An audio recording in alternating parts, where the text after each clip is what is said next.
ये ग्राम देवता का मंदिर है। पहले धार्मिक संस्था ही गांव नियंत्रित करती थी। गांव में दो लोगों का झगड़ा हो गया तो सब गांव के लोग इकट्ठा होकर गांव के मुखिया यहाँ न्यायदान करते थे। और एक विशेषता ये है कि संसार में ऐसी प्रथा है कि हर एक जाति धर्म के लोग अपने अपने मंदिर, चर्च और मस्जिद में जाकर भगवान जी का दर्शन लेते हैं। हम कोकणी लोग भी साल भर में मंदिर में जाकर भगवान जी का दर्शन लेते हैं। लेकिन हमारे यहाँ सन शिमगा यानी होली का त्योहार मनाते हैं। तब इस भगवान को पालकी में बिठाकर हर घर में लेकर जाते हैं। यानी कि कोकणी लोग और भगवान, इनका नाता इतना नजदीक है कि हमारा एक दूसरे के यहाँ आना जाना रहता है। इस देवी का नाम वागजाई है। ये नाम हमने जानबूझकर रखा है। ऐसा कहते हैं कि जिस जंगल में वाघ पाए जाते हैं वो जंगल समृद्ध माना जाता है। 500 साल पहले का जंगल भी इतना ही समृद्ध था। मित्रांनो, आता प्राचीन कोकणला आपण आलो. इकडनं बघा सरळ जायचं आहे. काही दिलेलं आहे बघा. हे बघा, इकडनं सरळ जायचं आहे. तर बघू, थोडं 5-10 मिनिटावरच आहे तिकडनं, गणपतीपुळ्यावरनं. चालत सुद्धा येऊ शकता तुम्ही लोक. ते बघा मित्रांनो, समोरच आहे. हे बघा प्राचीन, इकडं खाली समोर नाही कोकण. हे बघा, हे बघा दिसलं. बाकी एंट्री कुठून आहे रे प्राचीन कोकणला? डायनासॉरच्या इथून एंट्री आहे प्राचीन कोकणला. हे बघायचं आहे ना, तिकडे जायचं ना आपल्याला. हे बघा गार्डन, इथून एंट्री आहे बोलतो. कुठलं काय जायचं आहे? आयडी दिली मित्रांनो. आता आपल्याला गाईड येणार आहे, मग जायचं आपण बघायला नक्षत्र बाग या ठिकाणी.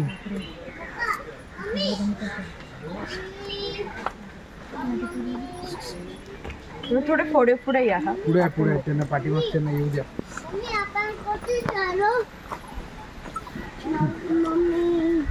अमित, काय रवी, ऐक मावशी काय बोलती बघा.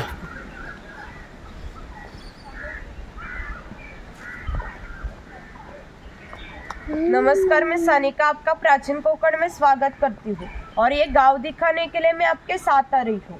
यहाँ पर हमने एक नक्षत्र बाग तैयार किया है। हर एक के जन्म नक्षत्र के अनुसार एक पेड़ आराध्य पेड़ माना जाता है। उसकी पूजा अर्चा करने से उस व्यक्ति को धन सुख राहत प्राप्त होती है। आप एग्जिट करते समय बाहर बोर्ड लगाया है, वो देख सकते हैं। जिनके पास कैमरा आईडी हो वो फोटो निकालते हुए चलिए, एग्जिट का रास्ता अलग है। कैमरा आईडी किसके पास है? इसके पास है ना।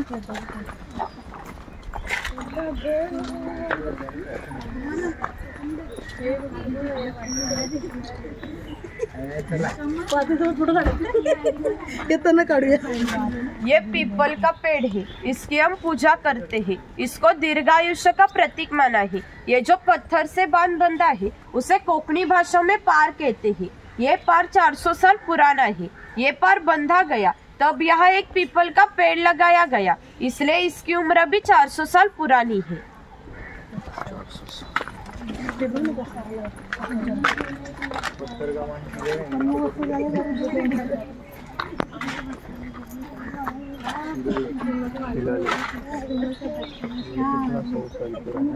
ये शिलालेख है। इस शिलालेख पर लिखी हुई कविता कवि माधव जी ने 100 साल पहले लिखी। इस कविता में नंदनवन ये शब्द आया है।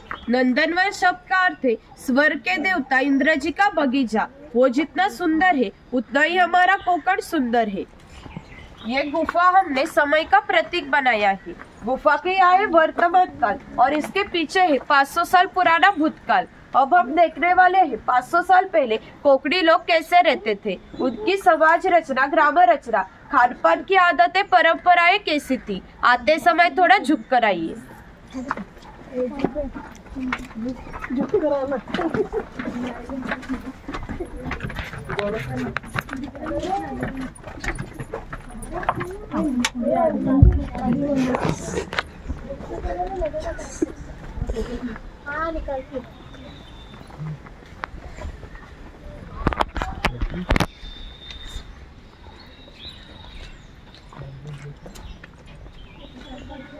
पिया फंसेगा नहीं ना अंदर,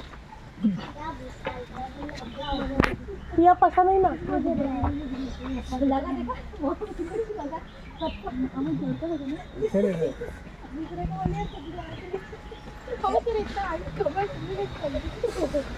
चलो चलो थोड़ा आगे नीची मारता ना, नीची थोड़ा आगे आ जाओ। आगे आ जाओ, आगे आ जाओ।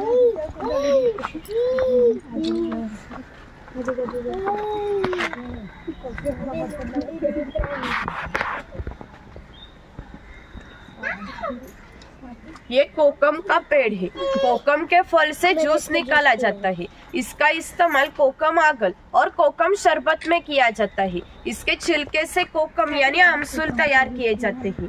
यहाँ पर अजगर दिखाया है।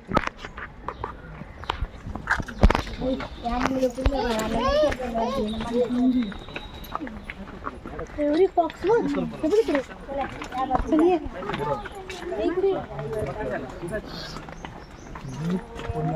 हां हां 2 फूट सेंट्रल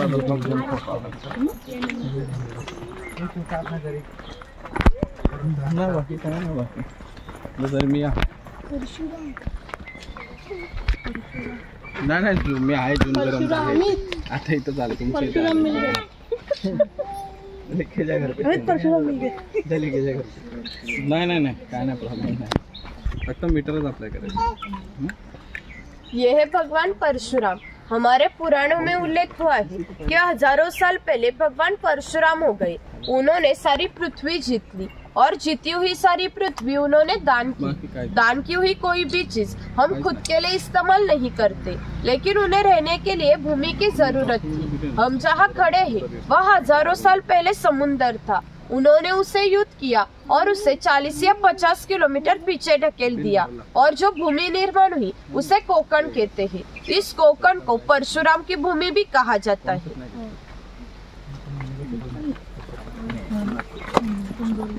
नाही बाकी सगळ्यांच्या लाठी तुमचे घेतले नव्हते म्हणून शेटू आपण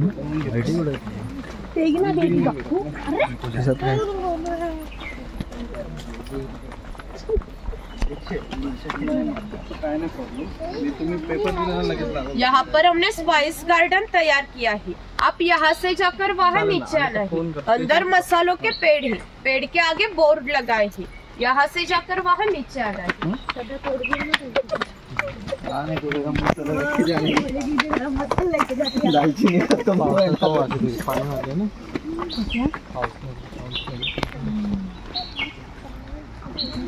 ऑर्डनेस घुमाने लायक है।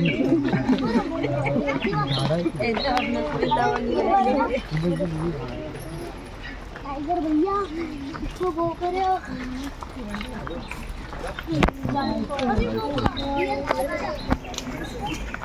कितना महंगे हो? 100 रुपये का 4 ही देता हो।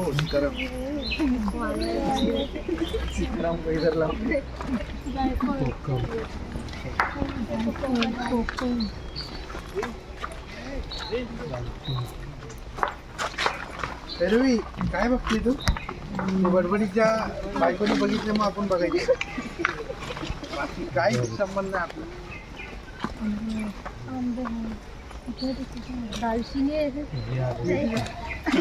अमित दालचीनी चिकन मांगा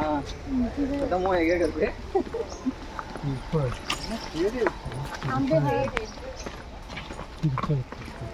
ब्लॅक कलरचे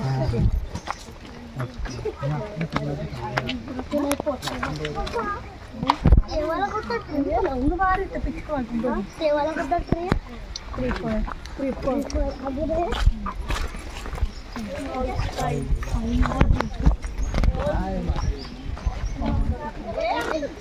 काली रेखा पान असे बघितलेली आहे। सुरगी कुठं सुगंधी काली मिरी आहे।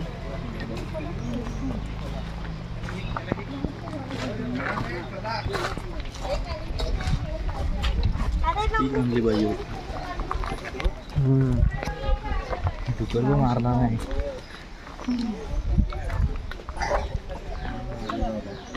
किती किलो असेल सिगरेट?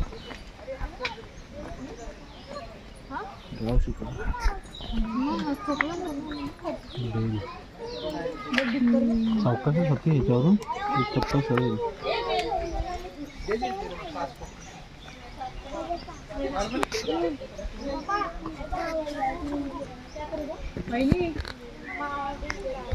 यहाँ पर गांव शिकार दिखाई दे.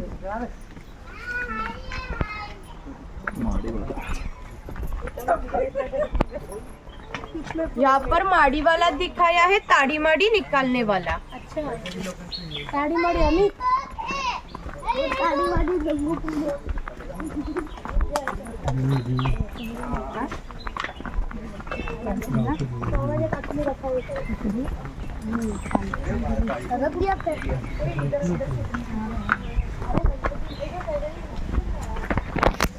तुम लोग इधर उधर हाथ मत लगाओ.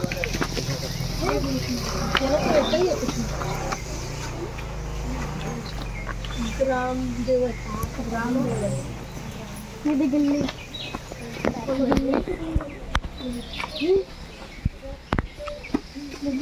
रोशनी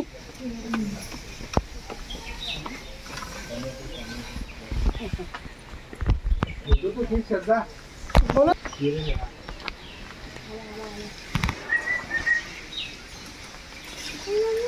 ये ग्राम देवता का मंदिर है. पहले धार्मिक संस्था ही गांव नियंत्रित करती थी. गांव में दो लोगों का झगड़ा हो गया तो सब गांव के लोग इकट्ठा होकर गांव के मुखिया यहाँ न्यायदान करते थे. और एक विशेषता ये है कि संसार में ऐसी प्रथा है कि हर एक जाति धर्म के लोग अपने अपने मंदिर, चर्च और मस्जिद में जाकर भगवान जी का दर्शन लेते हैं. हम कोकणी लोग भी साल भर में मंदिर में जाकर भगवान जी का दर्शन लेते हैं. लेकिन हमारे यहाँ सन शिमगा यानी होली का त्योहार मनाते हैं. तब इस भगवान को पालकी में बिठाकर हर घर में लेकर जाते हैं. यानी कि कोकणी लोग और भगवान इनका नाता इतना नजदीक है कि हमारा एक दूसरे के यहाँ आना जाना रहता है. इस देवी का नाम वागजाई है. ये नाम हमने जानबूझकर रखा है. ऐसा कहते हैं कि जिस जंगल में वाघ पाए जाते हैं वो जंगल समृद्ध माना जाता है. 500 साल पहले का जंगल भी इतना ही समृद्ध था. उसे हमारे भाव विश्व में भगवान का स्थान है. हम कोकणी लोग वर्ड पीपल, सांप नागिन की पूजा करते हैं. यानी कि हम भी निसर्ग पूजक कहलाते हैं. इसलिए हमने इस देवी का नाम प्रकृति के संबंधित ऐसा ही रखा है, वागजाई. कुछ पुराने वाद्य हैं. लकड़ी के ढोल है, मिट्टी के 2 ताशे हैं. इनका नीचे का भाग मिट्टी से बंधा हुआ है. ये ताशे 110 साल पुराने हैं. बजाने वाले कुशल हो तो इनका आवाज 1 से 2 किलोमीटर तक पहुंचता है. इनका इस्तेमाल संदेश वहन और धार्मिक कार्यों में किया जाता है.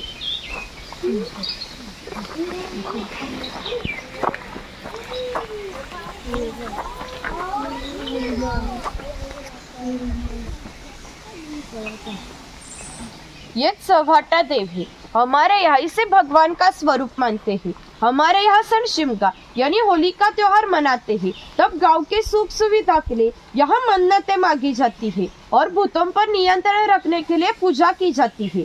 ये वीरगल है, वीर लोगों का प्रतीक चिन्ह.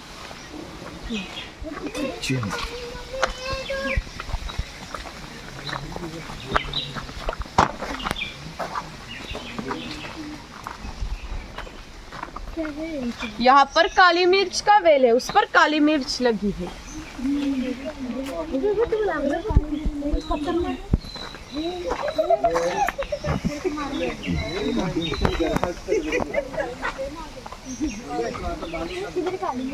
यहाँ पर कड़क लक्ष्मी दिखाई है.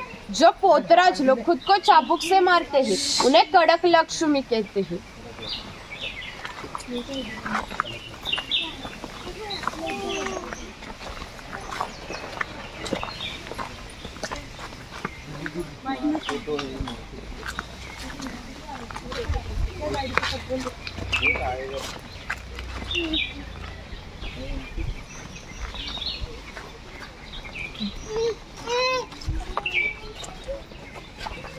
यहाँ पर कोली समाज दिखाया है।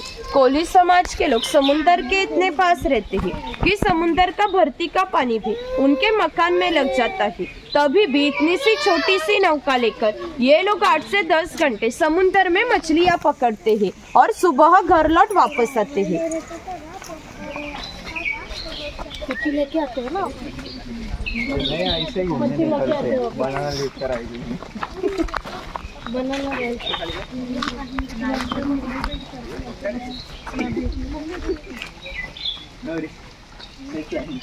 ये नाई है। पहले कोकण में बार्टर सिस्टम थी, यानी कि नाई, सुतार, कासर ये हर घर में जाकर अपनी अपनी सेवा देते थे। उसके बदले में उन्हें पैसे नहीं मिलते, लेकिन अनाज मिलता था। इस एक नाई को एक आदमी के बाल काटने के लिए साल भर के 4 पैली यानी कि आज का 8 किलो अनाज मिलता था। इतने कम बितागी पर ये लोग समाज की सेवा करते थे। इस नाई के बारे में हमारे लोक साहित्य में एक मजे का वर्णन किया है। ऐसा कहते हैं कि गांव की हर एक खबर इस नाई को पता चलती है और इस नाई को पता चली हुई खबर पूरे गांव को पता चलती है। जैसे कि आप आए, ये खबर इस नाई को पता चली, वैसे ही हमारे पूरे गांव को पता चली। हमारा पूरा गांव आपके स्वागत के लिए उत्सुक है। रिवाज के अनुसार पहले हम मुखिया के घर जाएंगे, बाद में पूरा गांव देखेंगे। म्हणजे सामाजिक हेतू तुम्ही हे करता काय हो? कोकणाची ओळखामध्ये फक्त तेच आहेत, नागी समाजाचे बाकीचे पण आहे। समाजाचं हे नाही। ठीक आहे, बघू वरिष्ठांना मी करतो काय। ये मुखिया है, राजा के गांव का पहला प्रतिनिधि यानी कि मुखिया। धार्मिक और राजकीय संदर्भ में पहला सम्मान मुखिया का था। गांव में न्यायदान करना, कानून और सुव्यवस्था संभालना, टैक्स कलेक्ट करना, ये सभी काम ये मुखिया करता था। ये मुखिया की बीवी है। पहले कोकणी औरतें शूर और सुंदर थी, लेकिन उन्हें स्वतंत्रता नहीं थी। माझघर के दरवाजे की चौखट यही उनकी मर्यादा थी। यहाँ पर मुखिया के 2 बच्चे दिखाए हैं। वो हमारा परंपरा से चला हुआ यह खेल चौपट खेल रहे हैं। ये खेल महाभारत में धर्मराज और दुर्योधन इनके बीच द्यूत नाम से खेला गया। हस्तिदंती फांसे लेकर ये खेल खेला जाता है। खेलने वाले कुशल हो तो ये खेल 1 से 2 रात तक चलता है। इतना मजे का खेल है। मकान की रचना देखिए। मुखिया जी ऊंचाई पर बैठे हैं, उसे ओटी कहते हैं। गांव के सभी मान्यवर लोग ओटी पर बैठते थे। ये सामने है वो पड़वी। गांव के सभी सर्वसामान्य लोग पड़वी पर बैठते थे। छप्पर की रचना देखिए। ऊपर छोटा छप्पर, बीच में गैप, नीचे बड़ा छप्पर। कोकण में गर्मी बहुत होती है, इसलिए अंदर की गर्म हवा गैप में से बाहर जाती है और बाहर की ठंडी हवा उसकी जगह लेती है, इसलिए अंदर का वातावरण ठंडा रहता है। मकान के सामने है बड़ा सा आंगन और आंगन में तुलसी वृंदावन। यहाँ पर सरौते दिखाए हैं, जो सुपारी कट करते ना उसके प्रकार लगाए हैं।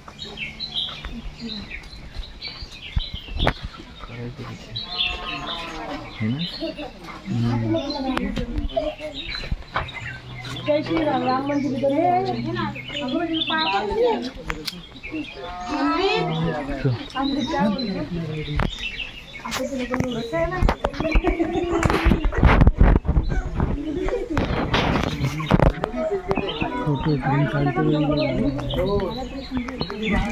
को पानी के साथ खेलते हुए दिखाया।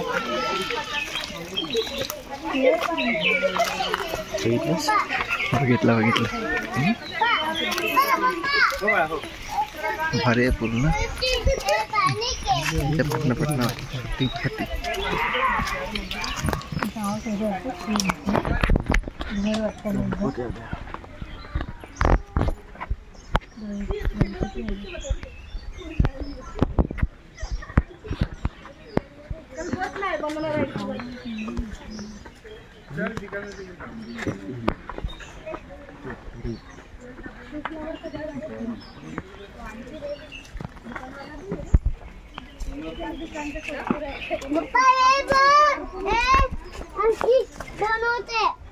आधी जेवण बनवते, जेवण बनवते भाकरी। ये किसान है। पहले इसकी घास की झोपड़ी जैसी थी वैसे ही हमने यहाँ खड़ी की है। ये जो चूल्हा है उसे कोंकणी भाषा में पिरसा कहते हैं। वो हमेशा के लिए जलता हुआ रखा जाता था क्योंकि पहले घर में लाइटर और माचिस नहीं थी। किसान के बीवी को जब खाना बनाना हो तब वो यहाँ के 2-3 शोले लेकर रसोई घर का चूल्हा जलाती थी। जब ये चूल्हा बुझ गया तो घर में 2 चकमक के पत्थर रखे थे, वो एक दूसरे पर घिसकर यह आंच लगाई जाती है। ये कोयनी है, इसका इस्तेमाल मछलियाँ पकड़ने के लिए किया जाता है। पीछे बेलियों से बांधकर ये पानी में रखी जाती है। अंदर की रचना ऐसी है कि अंदर फंसी हुई मछली बाहर नहीं निकल सकती। वो गोमय से पुठाई की हुई टोकरी है, उसे कोंकणी भाषा में कनगी कहा जाता है। इसका इस्तेमाल अनाज रखने के लिए किया जाता है। ये किसान की बीवी है, वो किसान की लड़की है। ये उच्चल है, इसका इस्तेमाल कपड़े सुखाने के लिए किया जाता है। सामने कोकण का त्योहार गौरी गणेश जी दिखाए है।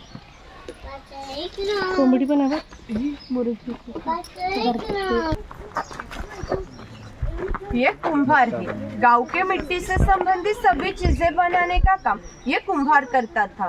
गणेश के त्योहार पर गणेश की मूर्तियां बनाना, दीपावली में दिए बनाना, गर्मी में मिट्टी के मटके बनाने का काम ये कुम्हार करता था। ये जो सफेद रंग का मटका है वो माड़ी निकालने का मटका है। कोकण में नारियल के पेड़ बहुत होते हैं। उसे नारियल आने से पहले पोई आती है, उसे आधा काटा जाता है। बाजू से गुड़हल के पत्ते रगड़कर लगाए जाते हैं। वो पत्ते अंदर की माड़ी खींच लेते हैं और बूंद बूंद से गिरने वाली माड़ी इस मटके में इकट्ठा की जाती है। काल के अनुसार 12 बलूतेदारों के व्यवसाय नष्ट हो गए, लेकिन माड़ी निकालने का व्यवसाय अभी भी चल रहा है। यहाँ पर सोनार दिखाया है।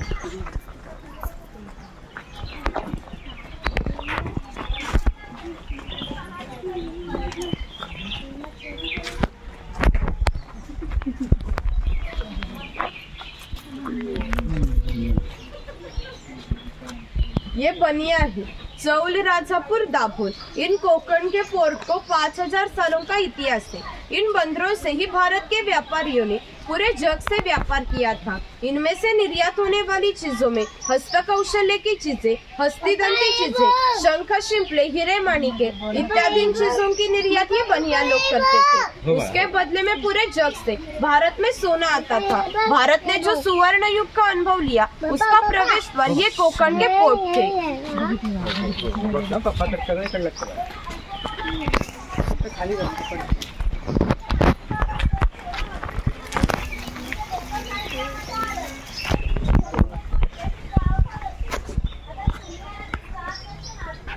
ये सुतार है। कोकण के 12 बलूतेदार दिखाए हैं। जो अधिक महत्वपूर्ण है वो हमने यहाँ पर दिखाए हैं। उसमें से ये सुतार किसान को लगने वाली लकड़ी की चीजें बनाकर देने का काम ये सुतार करता था। ये सुतार सावंतवाड़ी का है। सावंतवाड़ी के लोगों के लकड़ी के खिलौने संसार में बहुत प्रसिद्ध है। उन्होंने बनाई कोई हस्तकौशल्य की चीजें आप हमारे ऊपर की संस्था हस्तकला बिक्री केंद्र में देख सकते हैं। यहाँ पर दरवेशी दिखाया है, भालू का खेल करने वाला, और यहाँ पर सफेरा दिखाया है, सांप का खेल करने वाला।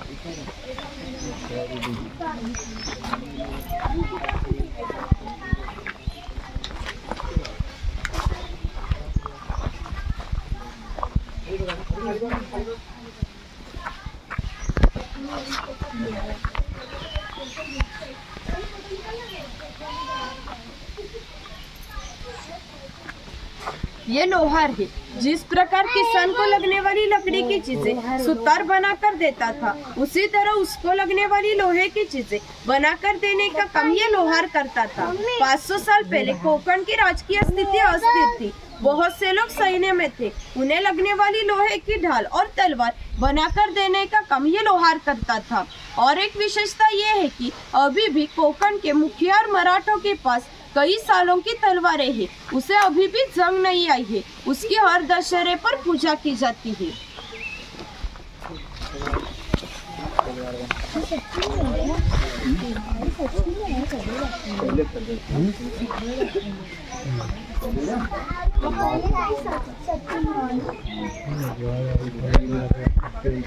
ये तेली है। पहले कोकणी लोग अपने खाने में नारियल का तेल इस्तेमाल करते थे। और ये तेल की घानी है। इसे खुंड कहा जाता है। इसमें सूखे नारियल डाले जाते हैं। ये जो खड़ी लकड़ी है उसे कोंकणी भाषा में लाट कहते हैं। ये लाट इस आड़ी लकड़ी को इस तरह बांधी जाती है कि ये लाट सीधी तरह खड़ी हो जाती है। कोल्हू को बेल बांधा जाता है। इस आड़ी लकड़ी पर पत्थर रखकर खुद तेली वहाँ बैठता है। ये सारा वजन लेकर बेल गोल घुमाया जाता है, इसलिए अंदर के नारियल पीसकर तेल निकलता है। ये तेल बाहर निकलना हो तो पहले कोल्हू का बेल छोड़ना पड़ता है। कोल्हू बाजू करके आड़ी लकड़ी बाजू की जाती है और ये लाट बाजू करके अंदर का तेल बाहर निकाला जाता है। फिर से नया तेल निकालने के लिए फिर से नए नारियल डालने पड़ते हैं। यानी कि तेली को इतना सा तेल निकालने के लिए 1 से 1.5 घंटा लगता था।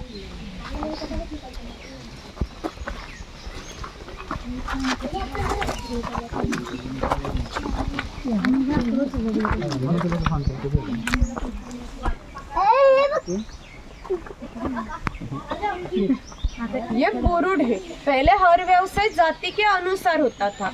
किसी को भी व्यवसाय बदलने की स्वतंत्रता नहीं थी। जैसे कि बाम्बू से चीजें बनाने का काम ये पुरुड करता था। ये सूप है, ये फूलों की टोकरी है, ये रोली है। इसका इस्तेमाल अनाज रखने के लिए और आज भी धार्मिक कार्यों में किया जाता है। जब हमारे यहाँ कोई शुभ कार्य होता है तब हमारे घर की कुंवारी लड़कियाँ इस रोली में दिया रखकर हाथ में खड़ी रहती है। जब शुभ कार्य पार पड़ने से पहले ये दिया बुझ गया तब वह अशुभ माना जाता है।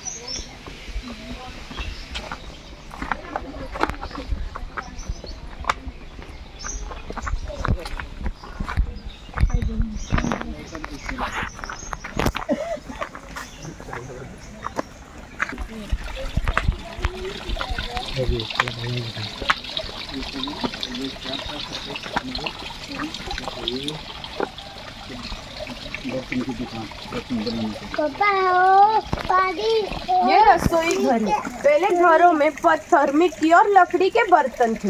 ये जो जातनी जैसा दिख रहा है उसे घिरट कहते हैं। जातनी में अनाज पीसते हैं, घिरट में अनाज के छिलके निकाले जाते हैं। ये मोदक पात्र है, यानी कि पहले का कोंकणी का कुकर। यहाँ नीचे पानी रखा जाता है। इस चलनी पर केले का पत्ता रखकर उस पर मोदक रखे जाते हैं। ये ढक्कन लगाकर ये मोदक पात्र चूल्हे पर रखा जाता है, इसलिए अंदर के मोदक स्टीम होते हैं। ये सेवया निकालने का लकड़ी का यंत्र है, वो लोहे का है। ये पूरण यंत्र है, यहाँ डाल डाली जाती है। ये 2 रॉड घुमाए जाते हैं, इसलिए अंदर की डाल पीसकर यहाँ नीचे गिरती है। इसकी मीठी रोटी बनाई जाती है। ऊपर चाय की किटली है और टिफिन बॉक्स है। ऊपर पानी का लोटा है, नीचे 3 खाने के डब्बे है। बाजू में 2 चम्मच और वो लॉक किया हुआ है। यहाँ पर कुछ लकड़ी के चम्मच दिखाए हैं।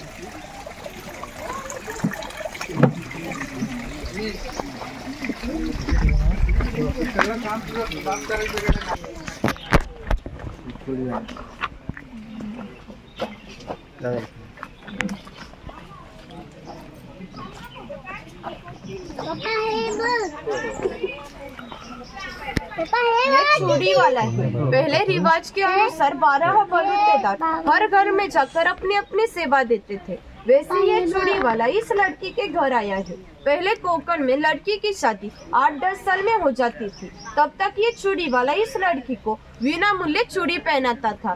जब इस लड़की की शादी हो जाती थी तब इसके पिताजी इस चूड़ी वाले को एक छोटा सा सोने का गहना देता था। इतने ही कम विदागी पर ये लोग अपना काम करते थे, यानी कि 12 बलूतेदार अपना घाटा मुनाफा न देखते हुए अपना हर काम करते थे।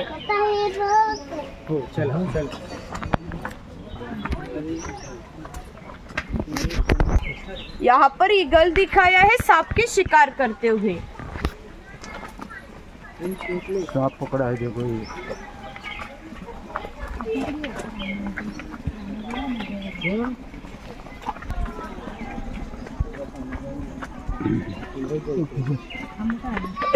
कछुआ पानी रहता है, पानी नीचे है ना घर के काम इधर घुसो चलो पानी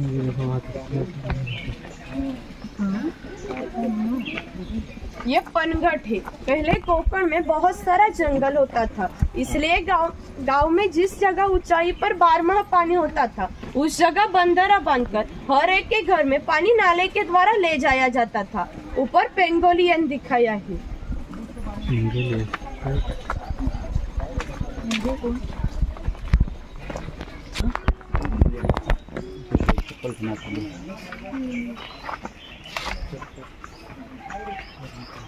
ये चर्मकार है। खाल की चीजें बनाने का काम ये चर्मकार करता था। और एक घटना बताते हैं कि जो 500 साल पहले घटी। यहाँ से 80 किलोमीटर दूरी पर भगवान शंकर जी का मार्लेश्वर नाम का देवस्थान है। एक पहाड़ियों पर एक गुफा है। उस गुफा में एक शिवलिंग है और एक विशेषता यह है कि उस गुफा में अभी भी जीवित सांप पाए जाते हैं। पहले भगवान शंकर जी एक गांव में रहते थे।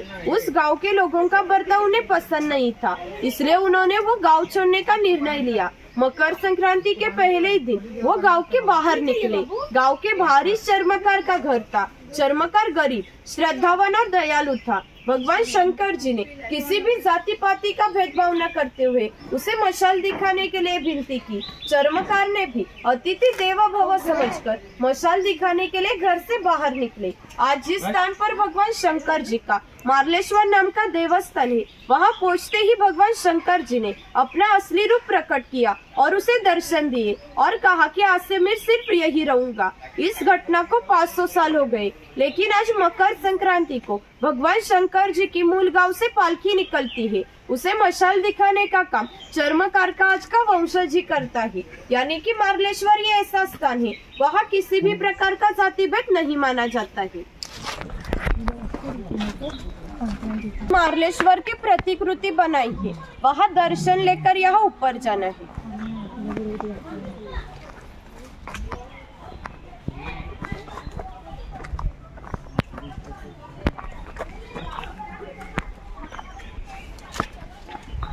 आगे मार्लेश्वर की प्रतिकृति बनाई, वहाँ दर्शन लेकर यहाँ ऊपर जाना।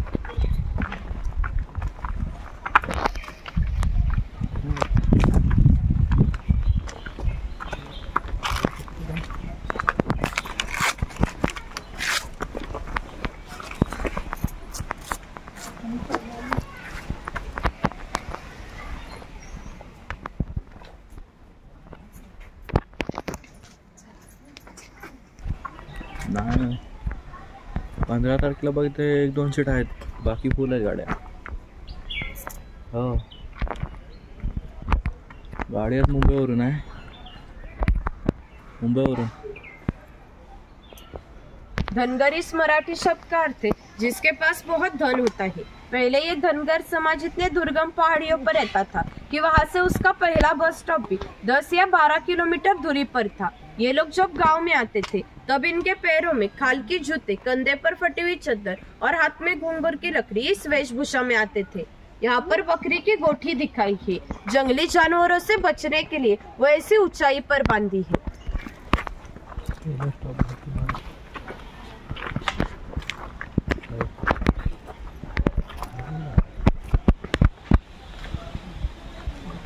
खैर पैसा भरपूर है आपल्याकडे याला.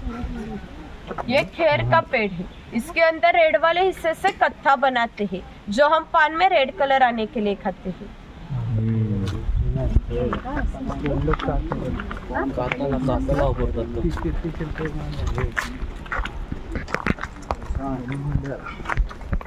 ये कत्था भट्टी है। ये जो खेर का पेड़ है उसे काटा जाता है। उसके अंदर रेड वाले हिस्से को ये पहले 4 मटके में पानी के साथ उबाला जाता है। जो लाल रंग का पाक तैयार होता है वो 5वें मटके में अच्छे से उबाला जाता है। उसे छाव में सुखाकर उसे छोटे छोटे टुकड़े किए जाते हैं। कत्था बनाने के लिए 3-4 महीने लगते हैं। कात बनाओ.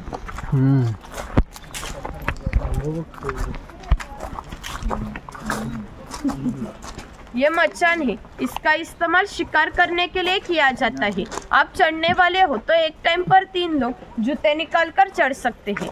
यहाँ पर मास्क पहनकर फोटो निकालना हो तो निकाल सकते हैं। आगे हमारा शॉप है, वहाँ कुछ खरीदना हो तो खरीद सकते हैं। और वहीं से आगे जाना है शेल एग्जीबिशन, लास्ट पॉइंट है।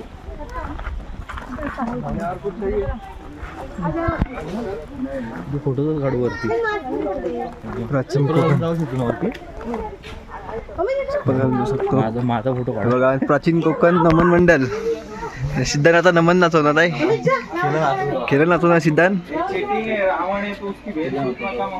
हा सिद्धांत घोडा बन गए. हे लोक हाला हाला हनुमंताला. हा लागत नाही. तुला ना मग राक्षस तुला हा लागेल. लाईनच लागेल. बघा प्राचीन कोकण नमन मंडळ आहे. हा लागला रे. सगळे लाव सगळे लाव.